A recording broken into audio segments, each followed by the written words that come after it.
Hello, কেমন আছেন সবাই? আশা করছি সকলেই ভালো আছেন। আজকের আমার বাগানটা আপনাদের ঘুরিয়ে দেখানোর জন্য এলাম। আসলে এর আগের দিনও আগের একটা ভিডিওতেও আমার বাগানটা আপনাদের সাথে শেয়ার করেছিলাম। তো তখন সব গাছ ছোট, ছোট ছিল।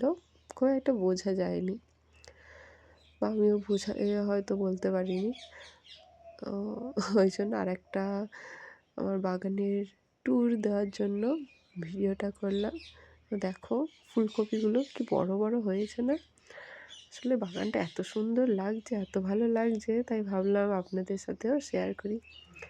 এই গাঁদা ফুল গাছটা দেখুন, এই ফুলটা কি বড়, মানে আমার এক হাতের সমান হয়ে যাচ্ছে ফুলটা। আসলে মানে ভিডিওতে হয়তো খুব একটা বোঝা যাচ্ছে না, কিন্তু সামনাসামনি বিশ্বাস করবেন না, অনেকটাই বড়। এই ফুলগুলো মানে কিন্তু ঠিক এই রকম সাইজেরই হওয়ার কথা ছিল। মানে সেই হিসাবেই তো গাছগুলো আনা হয়েছিল। কিন্তু খুব একটা বড় হয়নি এই ফুলটা। এই মানে ওই হলুদ ফুলগুলো। বাট এই গাঁদাটার মতো অতটা বড় হয়নি। আর এই দেখুন, এই যে আম গাছটা দেখছেন, এটা যে ১ বছর হতে চললো লাগানো হয়েছে। না একটু বেড়েছে, না একটু কিছু, মানে নতুন পাতা তো বেরোয়নি। এই দেখুন রিসেন্ট করে মানে আজকে দেখছি যে একটা নতুন পাতা বা মুকুল যাই হোক বেরোচ্ছে। আপনাদের বলেছিলাম না, আমার হাজব্যান্ড বলেছিল যে মুকুল বেরোবে বলে গাছটা বাড়ছে না। আর এই গাছটা দেখুন তো, চেনেন কি না?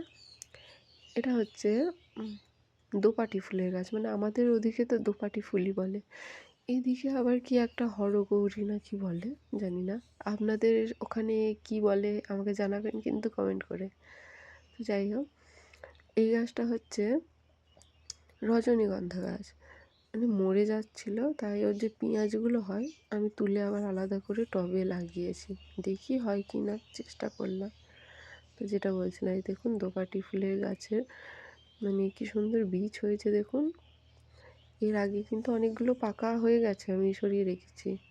আর এই দুটো এখনও কাঁচা আছে। আর একটা জিনিস দেখাই, এই আম গাছটা কিন্তু মানে যা তা আম নয়। এই গাছটা আমার হাজবেন্ড গ্রাফটিং করেছে। গ্রাফটিং মিন্স একটা গাছে অন্য আর একটা ডাল লাগিয়ে সেটাকে আবার নতুন করে গাছ তৈরি করা। এর আগে ২-১ বার করেছিল, ফেল হয়েছে। বাট লাকিলি এইবারে কিন্তু সাকসেস হয়ে গেছে। ওকে, টাটা।